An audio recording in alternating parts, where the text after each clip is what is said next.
The Tanzania flag seems to be reappearing in drug trafficking vessels. These incidents all follow the same global trafficking pattern. In 2018, a merchant ship was intercepted in the Caribbean Sea with 1.6 tons of cocaine. In October 2024, the Raz vessel seized in the Canary Islands with 3 to 4 tons of cocaine. In October 2025, Spanish police seized 6.5 tons of cocaine. And the latest, in February 2026, 6.6 tons of cocaine seized in El Salvador. All these vessels had a Tanzania flag on them when seized, and they all came from Zanzibar port, which operates with an open registry system. For Zanzibar, an open registry system creates a steady income stream for the government because the ship owners pay registration fees, annual tonnage taxes, and licensing costs. This system also puts them on the international platform doing business with vessels from around the world. An open registry is easy to use, offers remote registration, flexible labor rules, and cheaper taxes, and therefore it is favorable for ship owners as it's easier to exploit.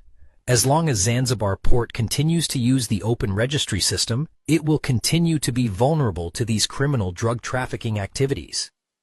One may wonder if Zanzibar is being used, or if it is a crucial part of the trafficking, and whether it is benefiting from it. At the end of the day, the Tanzanian flag continues to be misused by Zanzibar's open registry system in the shipment ports, causing damage to the reputation of Tanzania, creating international pressure on Tanzania as a whole, even though the registry is run from Zanzibar. What you need to understand is the dual system in Tanzania ports that brings a power and responsibility mismatch.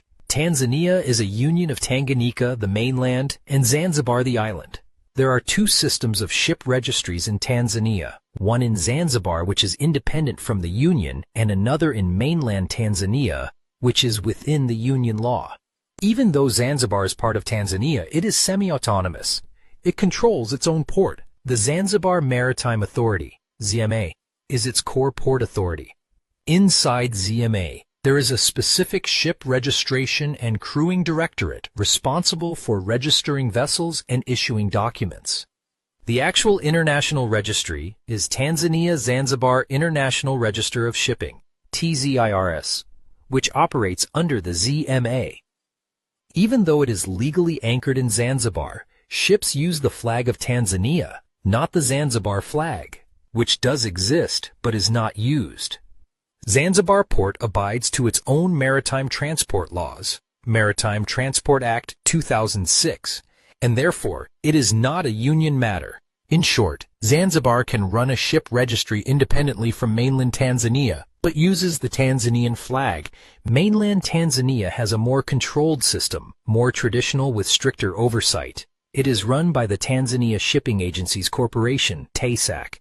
It targets domestic and regional shipment, abides by the union, mainland law, and its more centralized oversight style, which makes it safer. Simple analogy is that Zanzibar is the driver issuing the licenses. Tanzania is the country whose passport is used. Authorities don't argue with the driver, they hold the country responsible. When these incidents happen, it is Tanzania that must respond internationally, may launch national investigation, and face diplomatic pressures.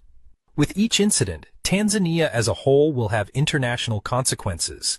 International Maritime Organization scrutiny or audits, ships being blacklisted or detained more often, reputation damage, and pressure to reform registry.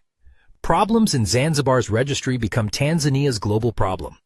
Tanzania demands that the Zanzibar port uses its own flag to its shipment registry and stops using the union flag because the Zanzibar port has no affiliation with mainland Tanzania. It is self-governed, independent of the union.